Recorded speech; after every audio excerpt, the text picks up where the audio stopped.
Straight ahead on 12 News, local schools and coaches react to major prep football scheduling changes.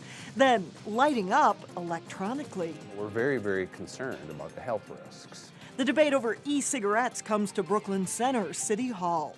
But first, decisions loom concerning more possible cold weather school cancellations. 12 News starts right now.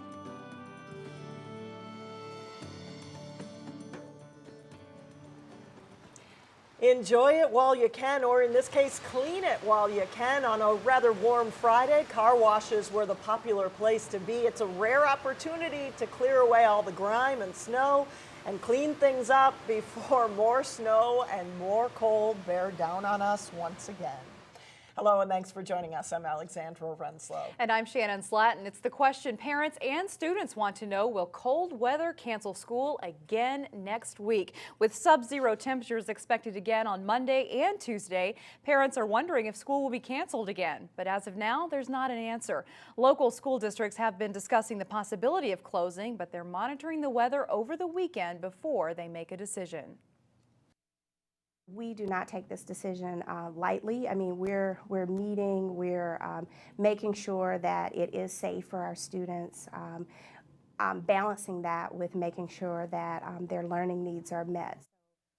Districts in our area have already canceled classes 3 times due to extreme weather.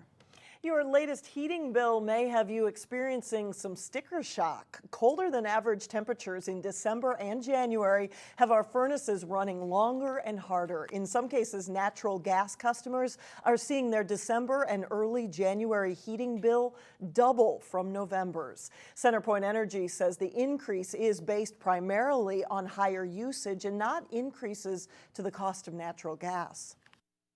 You could keep your temperature set at the same 70 degrees, for example, or 68 degrees for an inside ambient air temperature, and the furnace is still going to have to run longer and harder to keep it at that temperature, simply because it's much colder outside.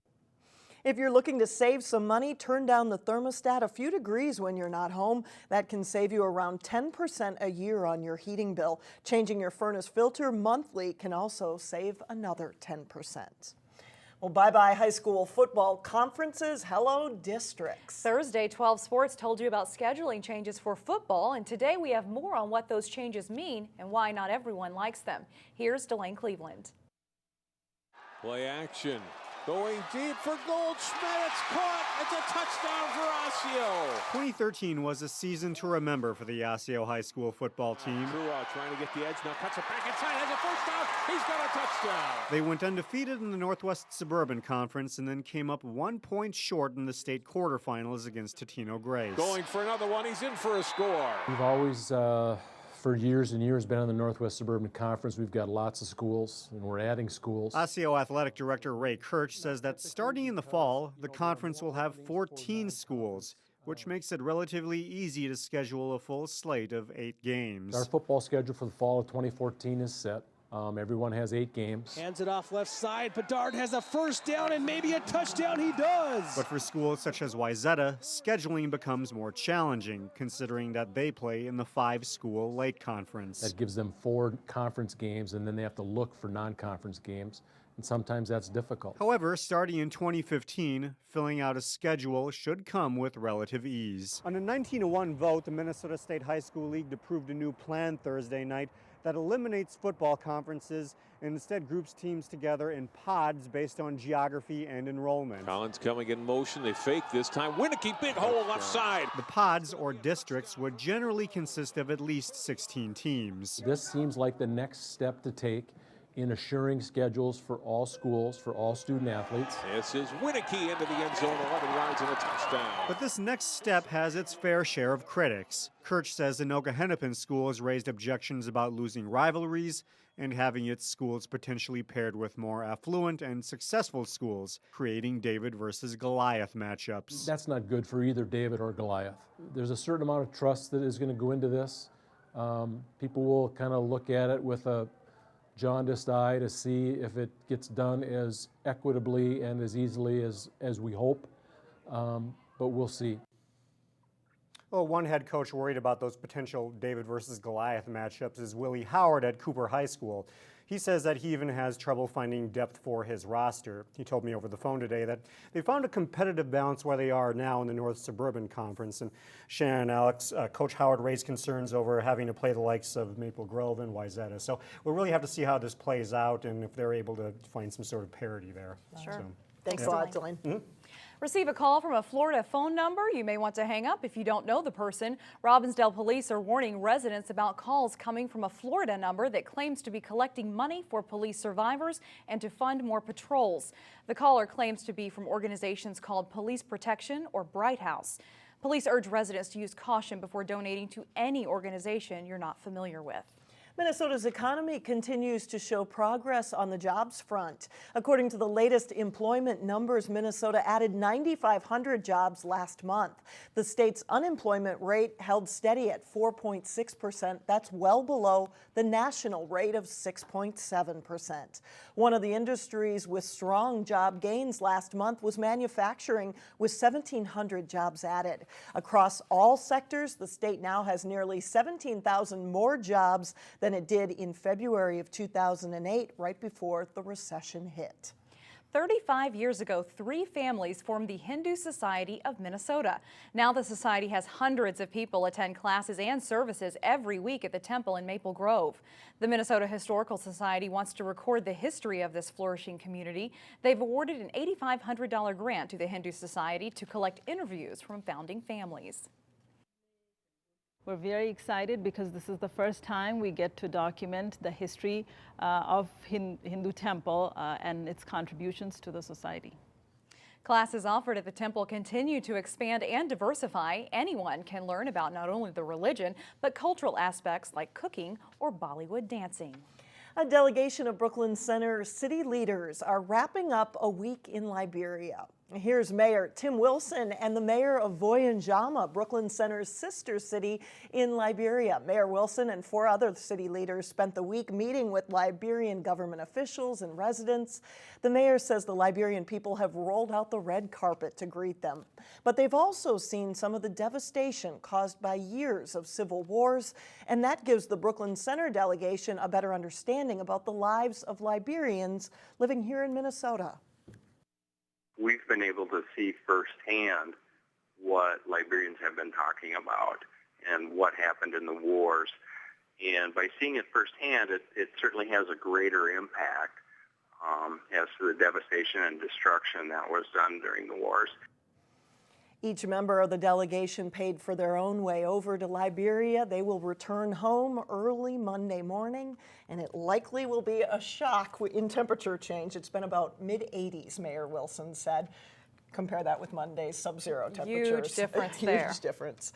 Coming up, what to do about a new product that doesn't fall exactly into any local or state guidelines. We're talking about e-cigarettes coming up next, and then later in sports, hear from the Armstrong and Champlin Park boys basketball teams as they get set to battle on Friday night. But first, keep those shovels handy. Snow is on its way before more bitter cold. A battle is brewing over e-cigarettes. Where you can buy them and where you can use them are questions the legislature may have to answer this spring. But until that happens, cities are adopting their own rules. Mike Johnson explains. It looks like smoke, but it's really a flavored vapor that's inhaled from a battery-powered device. All the science that we have indicates that vaping is safe and poses no human health risk. That's up for debate. We're very, very concerned about the health risks. Brooklyn Center is among the latest cities to take a step to limit e-cigarettes. I think we just need to do what we can to be ahead of the curve and to avoid vaping lounges in Brooklyn Center. City Council established a moratorium on new tobacco licenses, including vape lounges. We're positioned in the place where, no, you can't bring a lounge in. Yes, we'll probably change the ordinance and treat it like a tobacco product if the state doesn't. More than 24 Minnesota cities and counties have restrictions on e-cigarettes. Hennepin County forbids them on county property. Duluth and Mankato have gone further to ban e-cigs in any public buildings where traditional smoking is not allowed by state law. It's primarily a knee-jerk reaction. Matt Black of the Minnesota Vapors Advocacy Group says where you can vape should be left up to individual businesses. There are bars where the bar owners are vapors and they would like to allow people to vape in their establishment, and the legislation that's being passed would prohibit that. As more communities are making their own rules, it's created an uneven landscape across Minnesota. Cities are struggling. They want to know what to do and what they can really do to address these products in their communities to help protect kids. It is illegal for youth under the age of 18 to buy e-cigarettes, but opponents say they're finding their way to young people anyway. The CDC reports that between 2011 and 2012, use by youth has doubled in just 1 year. Emily Anderson of a group called the Association of Non-Smokers worries that they could be a gateway to traditional cigarette smoking. How do we treat these in a way that makes sure the kids in our community don't get their hands on them and aren't becoming addicted to nicotine? Mike Johnson reporting there. Coming up next, a toe-tapping good time in Maple Grove. But first in sports, Breck looks to get back in the win column against rival Blake in prep hockey. John Jacobson has that and more when we come back. First place is on the line Friday night in Northwest Suburban Conference boys basketball. Second place, Armstrong hosts league leader Champlin Park. For the Falcons, it's a chance to reverse their only conference loss so far. The Falcons enter the game with a 14-2 overall record, and they are 10-1 in conference games. Armstrong didn't fare so well in the first meeting with Champlin Park, losing on the Rebels' home court 88-65. They're eager for another shot at Champlin Park. You know, they got us the first time. We're really excited to try and get them back on our own home court. We'll have a big crowd and everything. Should be a lot of fun. We're really excited to get our rematch against Champlin Park. They got us the first time. We didn't play Falcon basketball. I feel like we can get them this time. The Falcons and Rebels do have some similarities. They both score a lot and share the ball well. Armstrong averages 78 points per game, and 5 players are averaging between 9.5 and 16 points per game. Falcons coach Greg Miller talked about the keys to beating the Rebels. It's pretty hard to say because you can't really take anything away from them. You take away their big man, you give up shooters. You take away shooters, you give up drivers. So, I mean, I think we just got to kind of mix things up, maybe slow the tempo down a little bit. They love to run. We like to run normally, but I think we got to kind of get it to more of a mid-tempo game. Meanwhile, the Rebels are riding a 13-game winning streak and are 11-0 in the Northwest Suburban Conference. Their most recent win came Tuesday night against Maple Grove. The Rebels have 5 players who average scoring in double figures, and as a team are averaging 84 points a game. Despite that 23-point win the first time around against the Falcons, the Rebels expect a tough game on the Falcons' home court. It's going to be a great matchup. We played them early on in the season and did pretty well against them. But this year, I think they're a lot more aggressive than they usually have been in the past. They're a lot smarter and they're a lot more athletic. I think both teams kind of match up with each other pretty well. Very athletic. They like to get out and run if they get the opportunity. It's a situation where we want to try to slow them down, obviously, and get out and run and play our game. Be able to play the defense that we've played all season long. Osseo is the third team in the mix for the conference title. The Orioles start play tonight just a game and a half out of first place. The Rebels and Falcons tip off at 7 o'clock Friday night at Armstrong. Our 12 Sports game crew will be on hand. Watch it live on the web at 12.tv or catch the replays here on Channel 12 Saturday night at 7 and at 10 p.m. While school closings meant most games in the area were postponed Thursday, the show went on for a handful of teams, especially in hockey. Wayzata's boys hosting Minnetonka. Less than 3 minutes into the first period, no score, it changes in a hurry. Hank Sorensen lasers a shot in, the first varsity goal for the freshman defenseman. It's 1-0 Wayzata. 1 minute later, Matthew Freitag winning the race to the loose puck, and he scores, giving Wayzata a 2-0 lead. And they aren't done. 40 seconds later, Alex Stevens scores on the wrist shot, and it's 3-0 Trojans. Late second period, Jack Sorensen sets up Max Zimmer for the power play goal. Wayzata goes on to win at 5-0. Also in boys hockey, Breck hosted rival Blake. On the power play, Blake's Mark Lyman takes the pass from Cade Glico, and his shot is in for a goal. 1-0 Bears after one. Second period, Breck comes back. David Husband trying to squeeze the puck past Joe Chantelli. Lucas McCormick is there, stuffs in the rebound to tie the game. And with 32 seconds left in the period, Breck finishes on the power play. Michael Orkey to William Blake for the goal. It's 2-1. Third period, and check out this play. Breck works the puck off the boards. Orkey stick handles around the defender and beats Santelli, and the Mustangs lead it 3-1. Just over a minute later, though, Blake strikes back. Nick Hughes stopped on the initial shot by Henry Johnson, but he buries the rebound, and it's a one-goal game. But Breck then seals it with 3.5 minutes to play. Tyler Lindstrom's shot saved, but McCormick finds the wide-open net for the rebound goal, and Breck wins it by a final score of 4-2. And that's a look at sports. All right, thanks, John. We'll be right back.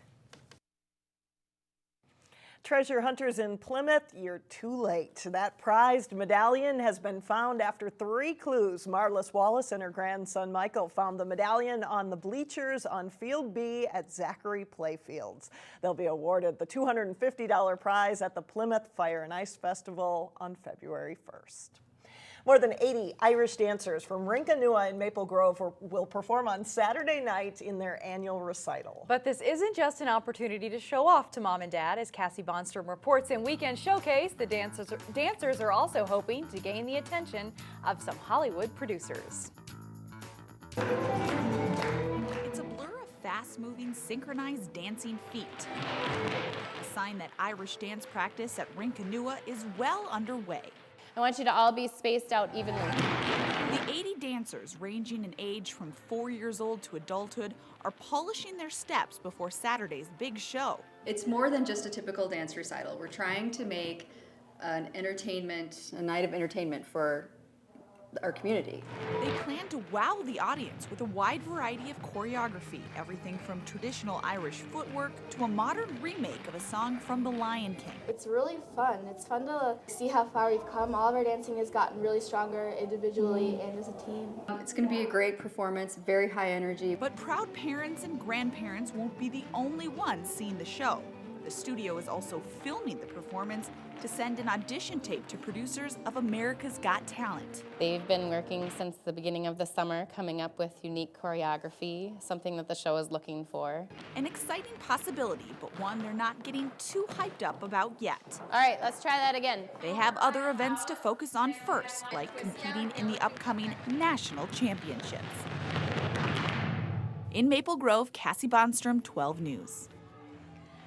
Tomorrow's performance is at 7 p.m. at the Maple Grove Senior High School. Tickets are available at the door. That is so cool to watch. And more to come with St. Patty's Day in a couple months here. Definitely. See you next time.